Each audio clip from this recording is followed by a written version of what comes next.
Eccoci qua cari telespettatori, ben ritrovati con noi, con i nostri ospiti.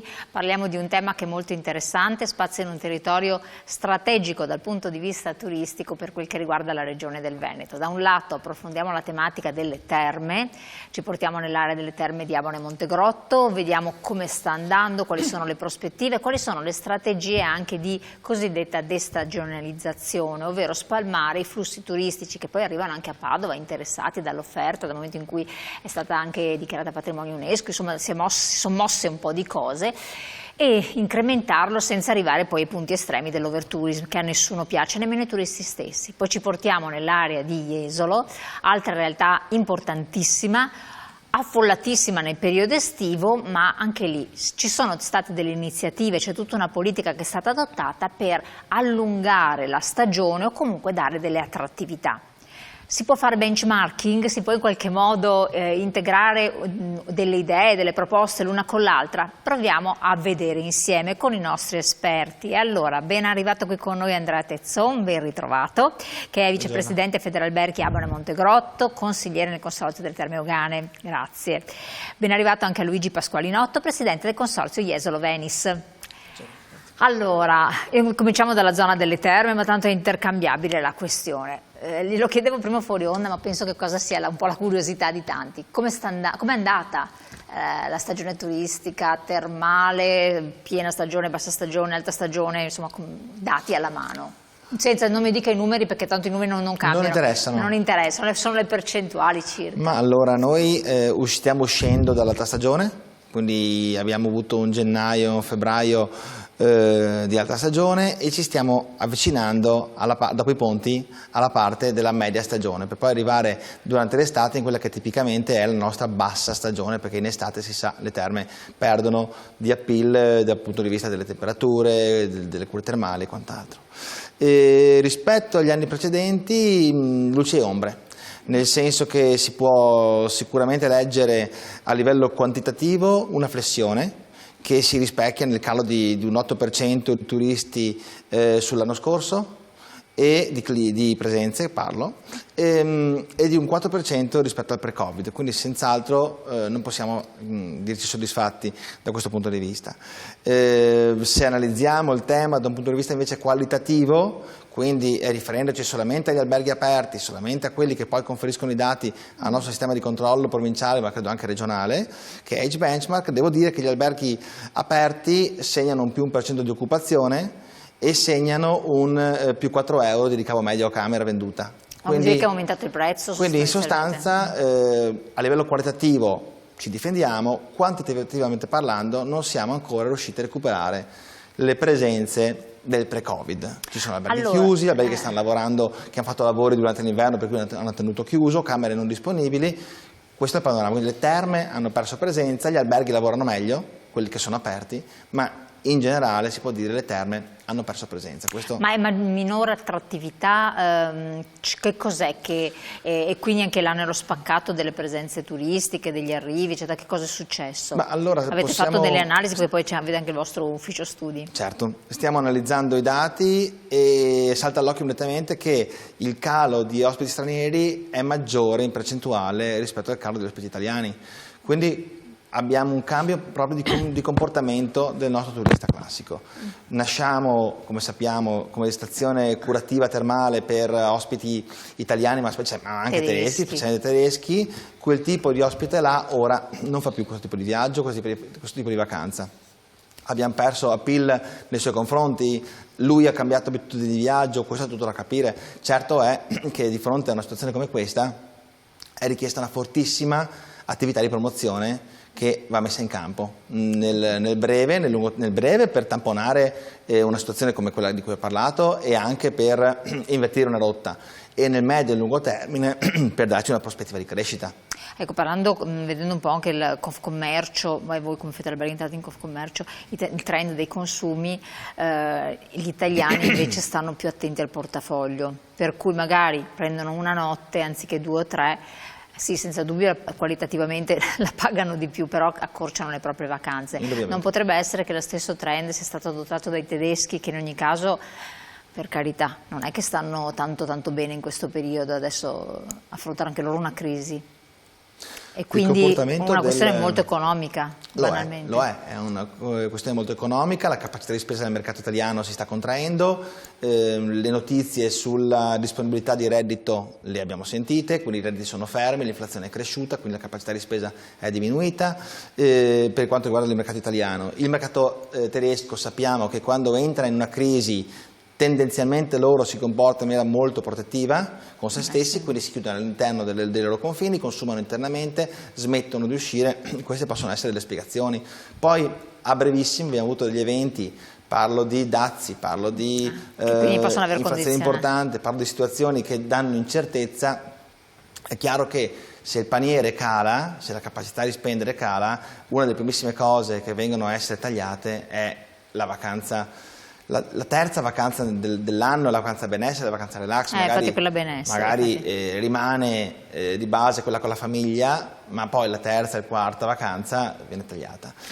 Di cosa ci stiamo rendendo conto? Che la durata del soggiorno medio sta calando progressivamente da tanti anni ormai, comunque non è una cosa recente. Questo però ci obbliga a metterci davanti a una nuova situazione alla quale bisogna far fronte, riorganizzare gli alberghi, riorganizzare i servizi, riorganizzare la ristorazione all'interno dell'albergo, mettersi in contatto con tutte quelle realtà esterne all'albergo che possono arricchire la vacanza del turista e renderla più lunga. Abbiamo bisogno di più territorio e più realtà fuori dalle nostre. In realtà ce ne sarebbe di territorio, quindi non è che siete in un'isola deserta, ce ne sarebbe, bisogna capire su quali levi giocare. Lì potrebbe essere interessante proprio interpellare i singoli turisti di ogni albergo, fargli i classici questionari, no? Per capire che cosa muove, cosa non muove le persone verso certe destinazioni. Qui mi lascio subito a voi. La prima vacanza è l'estate, invece loro dicono seconda, terza vacanza, che benessere, che però un tempo per i tedeschi era prima vacanza, perché si facevano 15 giorni tutti sparati, intoccabili nei secoli, voi avete. Però invece Jesolo per l'estate penso che tenga, o anche voi avete riscontrato qualcosa di particolare? Qui andiamo nella stagionalità piena. No, mi secca magari dirlo il collega che invece insomma, ha dipinto un quadro un po' diverso. Noi gli ultimi 2 anni sono stati 2 anni record, sia il 2023 che il 2024, e credo che anche il 2025, al di là delle problematiche stagionali, con le feste dei tedeschi che sono spostati un po' più in là a fine maggio, credo che alla fine risulterà forse un altro anno record, e sarebbe già il terzo di fila, insomma. Chi è che va a Jesolo? Allora, il macro quadro turistico è quello che è stato descritto, sia vacanze più brevi, anche qui non ci sono più i 15 giorni, c'è la settimana, ci sono i 4 giorni, ci sono i 5 giorni, magari più volte all'anno, ma accorciando un po' i tempi. Abbiamo avuto negli ultimi anni una diversa distribuzione del flusso turistico, ossia più stranieri che italiani. Una volta il quadro era sui 55-45, adesso si è ribaltato, siamo quasi al 60% di turisti stranieri, 40% di italiani. Abbiamo avuto la lungimiranza di investire in mercati dell'est Europa in tempi non sospetti, ossia 5-6 anni fa, questo ci sta dando adesso dei frutti. Sono mercati in ascesa, sono mercati anche dal punto di vista economico ormai solidi.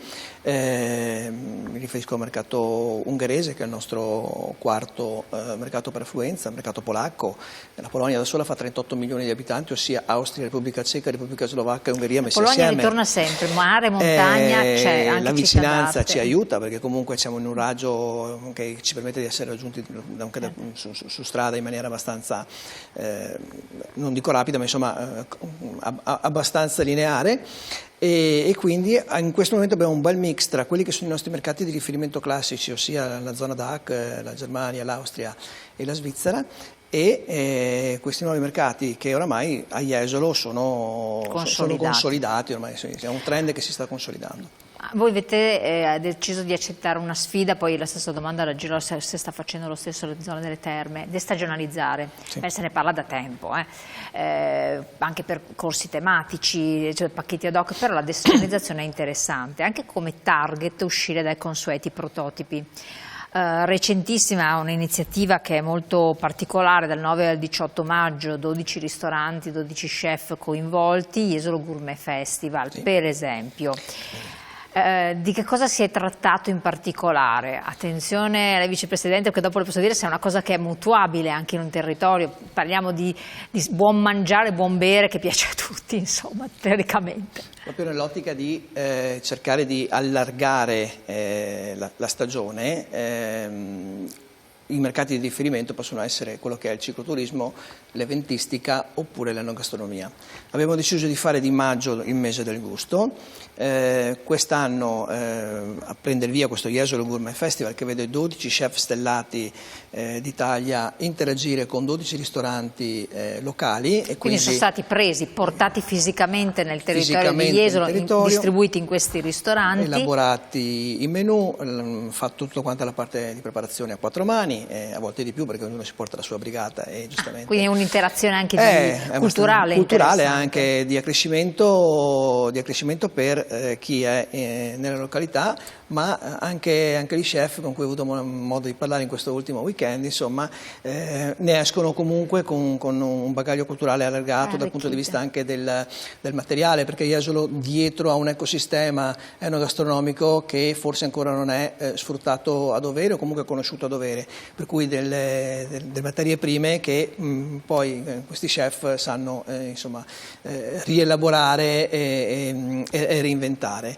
Per cui 12 chef stellati, alcuni 2 stelle, altri 1 stella, in collaborazione a 4 mani con i ristoranti del luogo, 2 weekend, e questo è l'inizio della seconda fase di un progetto che ha voluto riunire 3 anni fa, si chiama Taste Jesolo, tutte le eccellenze culinarie della località e levarlo a prodotto vendibile, spendibile dal punto di vista turistico, cioè qualcosa per la quale il turista che ha questo tipo di attenzione a questi temi voglia venire 2 giorni a Jesolo, perché in 2 o 3 giorni a Jesolo si fa 3 cene stellate, oppure conosce il territorio in ristoranti che ne abbiamo. Poi tra l'altro ogni chef ha portato le contaminazioni del proprio territorio, questo è importante. Assolutamente. E ha portato la propria filosofia in qualche modo gastronomica, ma è stata un'occasione, questo è anche interessante dicendo per le Terme, perché